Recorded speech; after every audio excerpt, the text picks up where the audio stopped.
Thanks for watching. Don't forget to like, comment, share and subscribe to Mufti Tariq Masood, famous scholar. کرنے کے مفتی صاحب یہ جو آپ بچوں کی ولادت کے کہتے ہیں نا زیادہ بچے، ایکچولی اس زمانے میں مسائل ہیں، ایجوکیشن ہے، ٹوپی ڈرامے نا وہ شروع کر دیے انہوں نے. میں نے کہا بھائی آپ کو بچے نہیں چاہیے کہ لیکن قوم کو برباد نہیں کرو اپنی فضول باتیں کر کے. کہہ رہے نہیں آپ دنیا جائیں دیکھیں پتہ چلے گا. میں نے کہا جس دور میں اسلام نے زیادہ بچوں کی ترغیب دی ہے نا اس میں ایجوکیشن کا مسئلہ نہیں تھا، اس میں عرب اپنے بیٹوں کو بھوک کے خوف سے قتل کرتے تھے کہ کھلائیں گے کہاں سے اس کو. اس قوم کو کہا جا رہا ہے کہ نسل بڑھاؤ. تو یہ سارے فضول باتیں ایک طرف ہو گئیں. آپ کے پاس کھانے کو روٹی نہیں ہے، دو بچے آپ سے پل نہیں رہے ہیں، جو اسلام بتا رہا ہوں میں آپ کو سمجھ میں آئے نہ آئے یہ آپ کا ہیڈک ہے، آپ نہ مانو اس کو، آپ چھوڑ دو اسلام کو، گورنمنٹ کی طرف سے کوئی پابندی نہیں ہے، لیکن آپ اپنی خواہشات کی بیس پہ اسلام کو چینج کرنے کی کوشش مت کرو. آپ کے پاس کھانے کو روٹی نہیں ہے، آپ بھوکے ہو، حمل ٹھہر گیا، تیسرا بچہ آ رہا ہے، دو کو کھلانے کے، تعلیم نہیں، روٹی کے پیسے نہیں ہیں، روٹی کے. شروع میں روحانی عاملوں کا ذکر آ گیا نا، میرا میٹر شارٹ ہو گیا، پورا بیان اسی سٹائل میں ہوگا، ورنہ اچھا بھلا ہنس کھیل کے ہمارا بیان چلتا ہے. تو بلڈ پریشر ہائی ہو گیا تو اب ساری سیٹنگ پورے بیان کی. کتنا اچھا پچھلے ہفتے آرام سے میٹھے میٹھے انداز میں بیان ہوا تھا، کیونکہ ابھی ایک بڑے بزرگ کو ہم نے دیکھا کہ روحانی ڈرامے کے ساتھ بیٹھے ہوئے نا، تو اس پہ میں نے کہا یار بس یار اتنے بڑے آدمی کو کیا ہو گیا یار.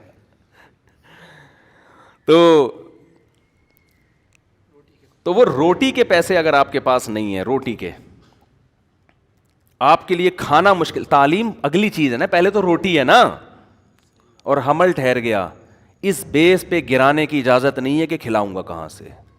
سمجھ میں آ رہی ہے بات؟ آپ کہہ سکتے ہو کہ اگر اللہ نے کھلانے کا وعدہ کیا تو مجھے کیوں نہیں کھلا رہا، میں کیوں بھوکا ہوں، آپ کہہ سکتے ہو نا. ارے قرآن کہتا ہے کہ اپنی اولاد کو اپنے ہاتھوں سے قتل مت کرو، نحن نرزقکم وإیاہم، ہم تمہیں بھی روزی دیں گے اور ان کو بھی. تو انسان کہتے ہیں اللہ روزی نہیں ہے تبھی تو ٹینشن میں ہوں، بے روزگاری، دھکے کھا رہا ہوں، ادھر جا رہا ہوں ادھر جا رہا ہوں، مسائل ہیں، اور تو کہہ رہے میں دوں گا. کیا خیال ہے؟ تو کہاں سے دے رہا ہے؟ یہ تو ایک نئی ٹینشن ہو گئی. میرے پاس فون آتے ہیں، بھائی اب 2 بچے ہیں، اب مفتی صاحب حمل ٹھہر گئے، کیا کریں بھائی، یہ تو ہمارے تو فیسیں ہی پوری نہیں ہو رہی، ہمارے تو خرچے پورے نہیں ہوگی. میں کہتا نہیں بھائی اس بیس پہ آپ نہیں گرا سکتے، صبر کریں بس، اللہ پہ توکل. یہاں توکل فرض ہے. سوال یہ پیدا تو اللہ نے تو وعدہ کیا تھا اللہ کھلائے گا، تو کھلا کیوں نہیں رہا؟ آئی بات سمجھے؟ تو یہ خوب سمجھ لو، اللہ نے جو وعدہ کیا نا کہ کھلاؤں گا، اس کا مطلب پتہ ہے کیا ہے؟ آپ کو سن کے افسوس بہت ہوگا اس کا مطلب سن کے. اس کا مطلب ہے اگر میں چاہوں گا میں کھلاؤں گا، اگر میں چاہوں گا، نہیں چاہوں گا تو نہیں کھلاؤں گا. اس کا یہ مطلب ہے، سمجھ رہے ہو؟ اب سوال پیدا ہوتا ہے اللہ پھر ایسے وعدے کا فائدہ کیا؟ یعنی یہ تو وعدہ ہی نہ ہوا نا. دیکھو قرآن میں جہاں بھی اس طرح کے الفاظ ہیں نا، اللہ نے دنیا میں کسی چیز کا وعدہ کیا ہے، اس کے آگے انشاء کا لفظ خود بخود لگا ہوا ہے. مثال کے طور پر میں اور اس اشکال کو مضبوط کر کے بیان کرتا ہوں. قرآن نے صحابہ کرام کو کہا کہ جب مشرکین مکہ کو حرم سے نکال دو، جب مکہ فتح ہوا نا تو 4 مہینے ہیں یہ لوگ حرم میں رہ سکتے ہیں، اس کے بعد حدود حرم سے قیامت تک کے لیے حرم میں مشرک کا داخلہ ممنوع. صحابہ کو اشکال ہوا کہ اللہ ہم تو غربت میں آ جائیں کیونکہ ہماری تجارتیں ہیں ان سے. بھائی اگر بڑے بڑے تاجر مشرکین میں بھی تھے نا تو ہماری تجارتیں ہیں تو یہ غربت میں آ جائیں گے. تو اللہ نے فرمایا ان خفتم عائلۃ فسوف یغنیکم اللہ من فضلہ. انشاء ہے کہ نہیں ہے؟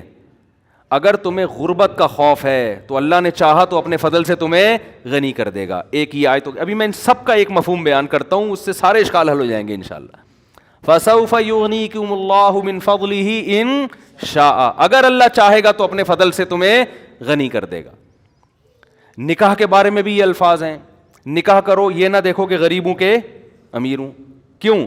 اللہ کہتے ہیں ان یکونوا فقراء یغنیہم اللہ من فضلہ، نکاح کر لو فقیر ہو گئے تو اللہ اپنے فضل سے غنی کر دے گا. سوال پیدا ہوتا ہے بعض تو ہم نے دیکھے ہیں کنوارے تھے تو پیسے والے تھے، شادی ہوتے ہی بعض ایسے، اگرچہ اکثریت ایسی نہیں ہے، اکثریت کے تو روزی میں اضافہ ہوتا ہے، لیکن بعض ایسے واقعات ہیں، ادھر شادی ہوئی ادھر دیوالیہ نکل گیا، بیگم ہی چور تھی معاذ اللہ، وہ ساری جائیدادیں کھا گئی.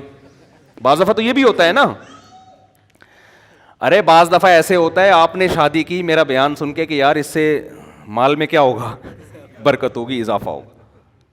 شادی کی بیگم صاحبہ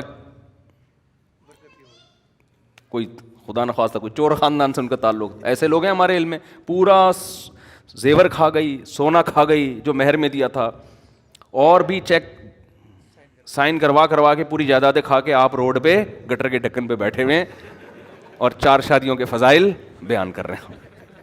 ایسے واقعات ہی ہوتے ہیں. تو ظاہر ہے آپ کو خیال ہوگا کہ یار اگر اللہ نے تو وعدہ کیا ہے کہ میں نکاح پہ غنی کر دیتا ہوں، تو یہ غنی تو نہیں ہو رہا. ایسے واقعات ہیں. بچہ پیدا ہوا، پہلے ایک کا خرچہ نہیں تھا اور مسائل کھڑے ہو گئے. ایسے واقعات ہوئے ہیں. سمجھ میں نہیں آ رہی میرا خیال ہے بات.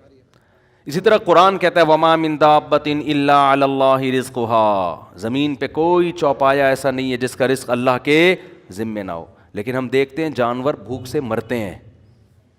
سمجھتے ہو؟ جانور بھی بھوک سے مرتے ہیں. ایسے جانور ہیں، انسانوں کی خطاؤں سے بھی مرتے ہیں. تو خوب سمجھ لیں قرآن میں جہاں بھی اس قسم کے وعدے ہیں اس کا مطلب ہے اگر میں چاہوں گا. اب سوال پیدا ہوتا ہے کہ اگر اللہ کے چاہنے سے ہی ہے تو پھر وعدہ تو وعدہ نہ رہا نا. دیکھو آپ نے کسی مزدور کے ذمے ایک کام لگایا، مزدور کو آپ نے کہا کہ یار یہ 10 فٹ کا گڑھا کھود دے، میں تجھے 1 کروڑ روپے دوں گا. پہلے آپ نے کہا میں تجھے 1 لاکھ روپے دوں گا، اس نے کہا نہیں. آپ نے کہا چل 1.5 کر لے، اس نے کہا نہیں. آپ نے کہا 1 کروڑ دوں گا. ایک دم جوش میں آئے گا نا، اور ایک دم جوش میں آئے گا یار 10 فٹ گڈھے کے 1 کروڑ. آپ نے کہا اگر میں چاہوں گا. وہ کھودے گا؟ نہیں آئی بات سمجھ؟ وہ کہے گا بھائی تو چاہے گا کیا مطلب، اگر تو نہیں چاہ.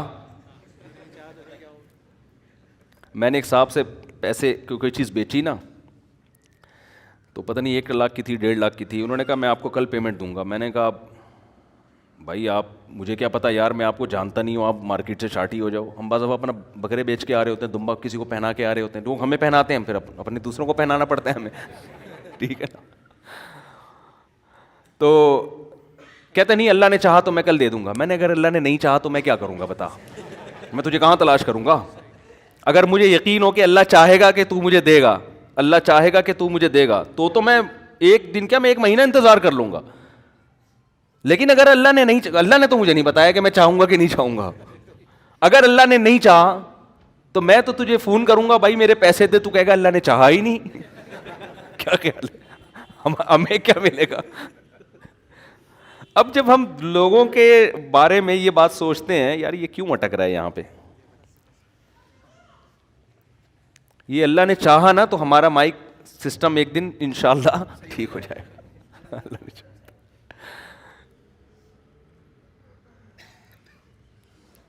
تو اب شکر ہے صحیح ہو گیا. بس بیٹھ جاؤ، بڑے خراب نہ ہو جائے. تو اب سوال پیدا ہوتا ہے کہ اللہ نے جو اتنے وعدے کیے، یہ کرو گے تو یہ ملے گا، یہ دنیا کے وعدے، تو اس میں علماء کہتے ہیں ہر وعدے کے ساتھ یہ جڑا ہوا ہے انشاء. اللہ نے رزق کا وعدہ کیا، اللہ کے ذمے ہے، اور اللہ دے گا بشرطے کہ اللہ چاہے گا. تو اب اللہ چاہے گا ہی، پر جب چاہت پر ہی ہے تو پھر مطلب کیا ہوا. تو یاد رکھو یہاں جو اللہ چاہے کا مطلب وہ نہیں ہے جو ہم سمجھ رہے ہیں، اس کا وہ مفہوم نہیں ہے جو ہم کلام الناس میں، عام لوگوں کے کلام میں مفہوم لیتے ہیں. علماء کہتے ہیں جہاں بھی قرآن میں آتا ہے نا، قرآن میں آیا کہ مشرکین کو حدود حرم سے نکال دو، غربت کا خوف ہے تو اللہ چاہے گا تو غربت دور کر دے گا. تو یہاں اصل میں یہ سمجھایا جاتا ہے نکاح کرو، فقر کا خوف ہے تو اللہ چاہے گا تو فقر دور کر دے گا. یہاں اصل میں یہ فلسفہ سمجھایا جا رہا ہے کہ غنا اور غربت اس کا نکاح سے تعلق نہیں ہے، اس کا اللہ کی چاہت سے تعلق ہے. اگر نکاح اس خوف سے نہیں کیا کہ میرے پاس پیسے جمع ہو جائیں گے تو اللہ چاہے گا تو ہوں گے، نہیں چاہے گا تو نہیں ہوں گے. تو اللہ کی چاہت حاصل کرنے کے لیے وہ کام کرنا جو اللہ کی مرضی کے خلاف ہو، تو اس میں اللہ کہاں چاہے گا. اور اگر چاہے گا تو تمہارے نقصان کے لیے چاہے گا. پھر وہ سمجھ میں آ رہی ہے بات کہ نہیں آ رہی؟ اس کا تعلق کیلکولیشن سے، اسباب سے نہیں ہے، اس کا تعلق کس سے؟ اللہ کی چاہت سے. تو جب آپ کو پتا ہے کہ اس کی جیب سے پیسے میں اس کی مرضی کے بغیر نہیں نکال سکتا، تو اس کو اس کی نافرمانی کر کے اگر میں پیسے نکال بھی لیے میں نے، تو وہ پیسے مجھے راس نہیں آئیں گے، وہ میرے لیے فائدے کے بجائے نقصان. اور اگر اس کو خوش کر لیا اور یہ پیسے مجھے نہیں دے رہا، مجھے پتا ہے یہ غیرت مند آدمی ہے، احسان فراموش نہیں ہے، اس کا مطلب نہ دینے میں میرا ہی فائدہ ہے، یہ مجھے کسی اور طرح سے آزما رہا ہے.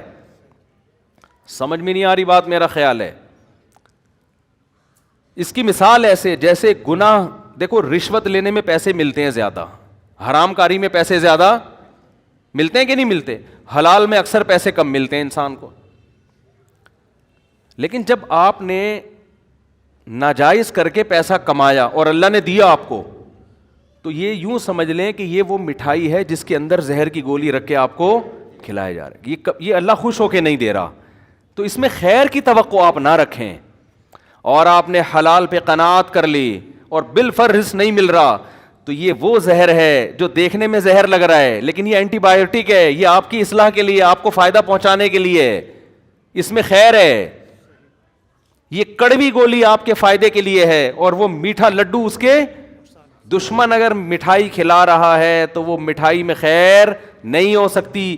دوست اگر آپ کو کریلے کا جوس بھی پلا رہا ہے تو وہ آپ کی شوگر لیول کو کنٹرول کرنے کے لیے پلا رہا ہے. نہیں آئی بات میرا خیال ہے سمجھ میں؟ تو یہ جو قرآن کہتا ہے نا نکاح کرو اگر غریب ہوگے اللہ مالدار کر دے گا، اس کا مطلب ہے کہ دولت اور امیری کا تعلق اللہ کی چاہت سے زیادہ ہے، شادی بیاہ سے نہیں ہے. تو اگر تم نکاح نہیں کرو گے عین ممکن ہے اللہ اس سے بھی زیادہ غریب کر دے، اس سے بھی زیادہ غریب. اور نکاح کرنے کے بعد بھی اگر غریب کر رہا ہے تو چاہتا تو اللہ تم امیر کرنا تھا، کیونکہ اللہ نے وعدہ امیری کا کیا ہے. لیکن اگر غریب کر رہا ہے اس میں کوئی مصلحت ہے، وہ مصلحت تمہیں بنانا، تمہارے گناہوں کو معاف کرنا، تم میں توکل پیدا کرنا اور ناکامی کے نقشوں میں کامیابی پیدا کرنا ہے. دیکھو اس کی سادہ سی مثال میں آپ کو بتاؤں، قرآن میں اس کی بہت مثال ہے اس فلسفے کو سمجھانے، کیونکہ ایمان سے اس کا تعلق ہے. جب ایمان نہیں ہے تو یہ چیزیں سمجھ میں نہیں آئیں گی. اس کی بہت آسان مثال، موسیٰ علیہ الصلاۃ والسلام کے بارے میں قرآن کہتا ہے کہ فرعون کے محل میں رہ کر بھی انہوں نے اللہ کی اطاعت کی، اللہ کی نافرمانی بولو نہیں کی نا نافرمانی. اگر موسیٰ علیہ السلام فرعون کی بات مان کے چلتے تو فرعون کے محل میں بڑا زبردست ٹھکانہ ملتا آپ کو. کیا خیال ہے؟ عزت ملتی، شہرت ملتی، سب کچھ. لیکن قرآن کہہ رہا ہے فلما بلغ اشدہ واستوى آتیناہ حکما وعلما وکذالک نجزی المحسنین. جوانی کی دہلیز پر قدم رکھا، ہم نے علم اور حکمت سے نوازا، ہم نیک لوگوں کو ایسے ہی علم اور حکمت